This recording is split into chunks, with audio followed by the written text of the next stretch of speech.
At the start of the trick, as he loads each cigarette into his mouth, you'll notice he carefully positions them with the lit end facing outward, away from his throat. As he lines them up on his tongue, he also pushes his tongue toward the back of his mouth.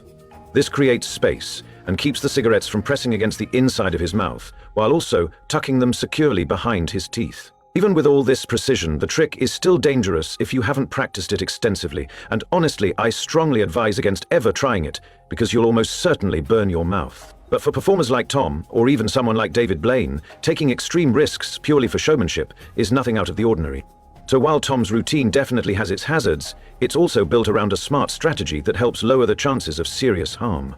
First, he uses the initial tissue to wrap around the front ends of all 12 cigarettes already in his mouth, forming a layer that shields the burning tips from the soft inner parts of his mouth.